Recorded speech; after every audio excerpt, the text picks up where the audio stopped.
Gravity. இதுவரைக்கும் கிராவிட்டியை பத்தி உங்களுக்கு தெரிஞ்ச எல்லா விஷயத்தையும் மறந்துருங்க. இப்ப நான் சொல்ல போற விஷயம் இந்த பூமியை உங்களை வேற ஒரு ஆங்கிள் பார்க்க வைக்கும்.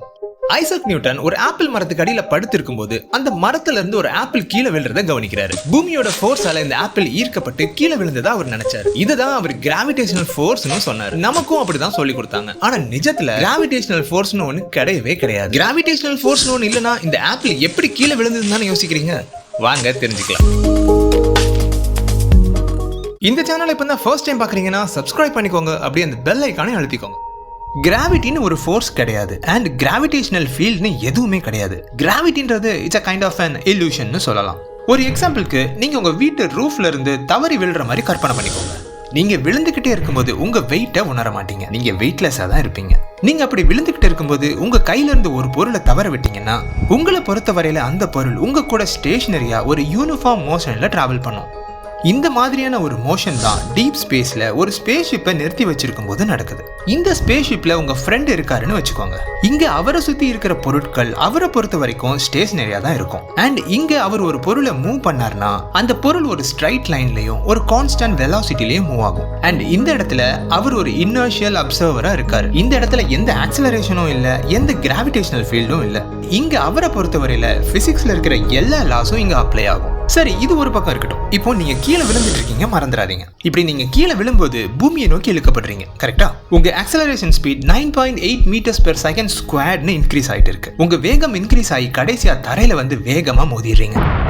ஓகே, இந்த ரெண்டு சம்பவத்தையும் ஒரு தேர்ட் பர்சன் பார்க்கும்போது இது ரெண்டுமே ரொம்ப வித்தியாசமா தெரியும். பட் ஐன்ஸ்டீனோட ஈக்குவலன்ஸ் பிரின்சிபல் என்ன சொல்லுதுன்னா, இந்த ரெண்டு சம்பவத்தையும் இந்த ரெண்டு அப்சர்வரோட பாயிண்ட் ஆஃப் வியூல இருந்து பார்க்கும்போது ரெண்டுமே ஈக்குவலண்டா தான் இருக்கும். எப்படின்னா, நீங்க உங்க ரூஃப்ல இருந்து கீழே விழுந்த மாதிரி இந்த ஸ்பேஸ் ஷிப்பும் ஒரு பிளானட்டை நோக்கி வேகமா போறதை நீங்க பாக்குறீங்க. இந்த ஸ்பேஸ் ஷிப் ஒரு கர்வ்டான பாத்ல ரொம்ப வேகமா போயிட்டு இருக்கு.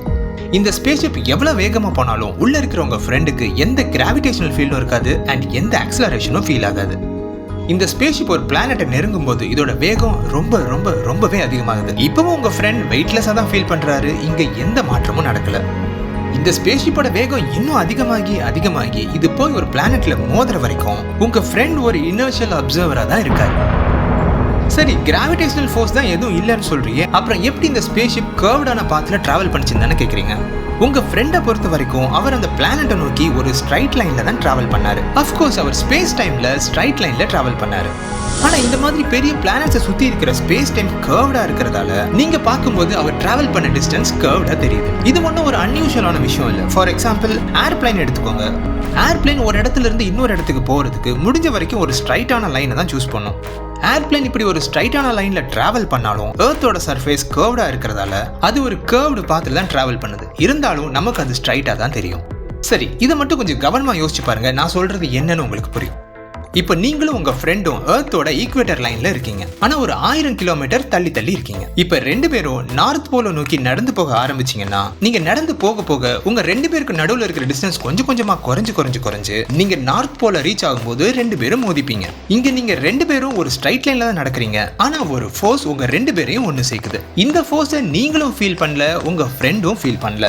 ஆக்சுவலி இந்த மாதிரி ஒரு ஃபோர்ஸை தான் நம்ம கிராவிட்டின்னு சொல்றோம். ஸோ கிராவிட்டியும் ஒரு ஃபேக்கான ஃபோர்ஸ் தான். அதுக்கு எந்த இழுக்கிற சக்தியும் கிடையாது. இந்த எக்ஸாம்பிள்ல ரெண்டு பேரும் ஸ்ட்ரைட் லைன்ல தான் நடந்தீங்க. ஆனா எர்த்தோட சர்ஃபேஸ் கர்வ்டா இருக்கிறதால ஒரு ஃபேக்கான ஃபோர்ஸ் உருவாகி உங்க ரெண்டு பேரையும் ஒரு இடத்துல ஒன்னா சேர்த்துது.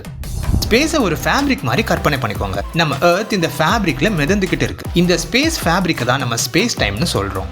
நம்ம எர்த் என்ன பண்ணுதுன்னா, எர்த்தை சுத்தி இருக்கிற ஸ்பேஸ் டைமை அதோட வெயிட்டுக்கு ஏற்ற மாதிரி கர்வ் பண்ணிக்குது. அதனாலதான் நம்ம ஸ்பேஸ்ல ஸ்ட்ரைட் லைனா போனா கூட நமக்கு கர்வ்டா தெரியுது. ஸோ எர்த் கூட சேர்ந்து நம்மளும் டிராவல் பண்ணிட்டு இருக்கிறதுனால நம்ம எல்லாரும் ஸ்பேஸ்லயே நகர்ந்துகிட்டு இருக்கோம், ஸ்பேஸ் டைம்லயே நகர்ந்துகிட்டு இருக்கோம். சரி, இப்போ நம்ம மறுபடியும் ஸ்பேஸுக்கு போகலாம். உங்க ஃப்ரெண்ட் டிராவல் பண்ணிட்டு இருக்கிற இந்த ஸ்பேஸ் கிராஃப்ட்டை மறுபடியும் ஸ்டார்ட் பண்ணி ஆக்சலரேட் பண்ணலாம். அதோட ஸ்பீடை 9.8 மீட்டர் பெர் செகண்ட் ஸ்கொயர்டுக்கு இன்க்ரீஸ் பண்ணும்போது உங்களோட பார்வைக்கு இந்த ஸ்பேஸ் கிராஃப்ட் ரொம்ப ஃபாஸ்டா மூவ் பண்ண ஆரம்பிக்கும். ஆனா இந்த ஸ்பேஸ் கிராஃப்ட்க்கு உள்ள இருக்கிற ஆப்ஜெக்ட்ஸ் உங்களை பொறுத்த வரையில ஸ்பேஸ் ஷிப் கூட ஸ்டேஷனரியா இருக்கும். ஆனா ஸ்பேஸ் ஷிப்குள்ள என்ன நடக்குதுன்னா, ஸ்பேஸ் ஷிப்போட ஃப்ளோர் அதுக்குள்ள இருக்கிற ஆப்ஜெக்ட்ஸை நோக்கி ஆக்சலரேட் பண்ணுது. அண்ட் அதே நேரத்துல இங்க உள்ள இருக்கிற ஆப்ஜெக்ட்ஸ் இன்க்ளூடிங் உங்க ஃப்ரெண்டும் ஸ்பேஸ் ஷிப்போட ஃப்ளோரை நோக்கி ஆக்சலரேட் பண்றாங்க.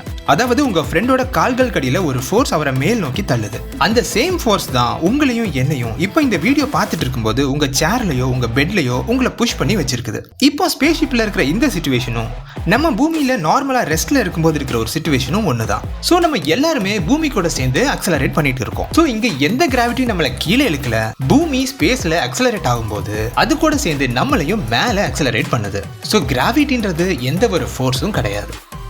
இன்னும் உங்களுக்கு இது சரியா புரியலனா ஃபைனலா ஒரு எக்ஸாம்பிள் பார்க்கலாம்.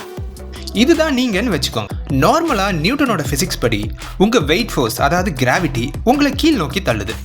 அண்ட் இந்த ஃப்ளோரோட நார்மல் ஃபோர்ஸ் உங்களை மேல் நோக்கி தள்ளுது. ஸோ இந்த ரெண்டு ஃபோர்ஸும் ஈக்குவல் அண்ட் ஆப்போசிட்டாக இருக்கிறதுனால அது கேன்சல் ஆகிடுது. ஸோ நம்ம ஆக்சலரேட் ஆகலை. இது நியூட்டனோட தியரி. ஆனால் ஜென்ரல் ரிலேட்டிவிட்டியில் இந்த விஷயத்தை பார்க்கும்போது கிராவிட்டி ஒரு ஃபோர்ஸே கிடையாது அண்ட் உங்களுக்கும் வெயிட்டும் கிடையாது.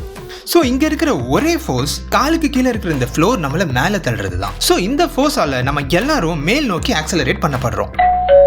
பட் நான் மேலே போகலையே.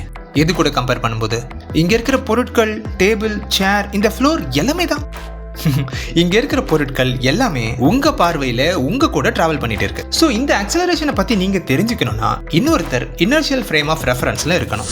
அதாவது இந்த வீடியோ ஸ்டார்ட் ஆகும்போது நீங்க உங்க வீட்டு ரூஃப்ல இருந்து கீழே விழுந்தீங்கல்ல, அந்த மாதிரி. அப்படி ஒருத்தர் கீழே விழும்போது தான் நம்ம 9.8 மீட்டர் per second ஸ்கொயர்ட் வேகத்துல மேல் நோக்கி ஆக்சலரேட் ஆகுறத பாப்பாரு. இப்போ உங்களுக்கு புரிஞ்சிருக்கும்னு நினைக்கிறேன்.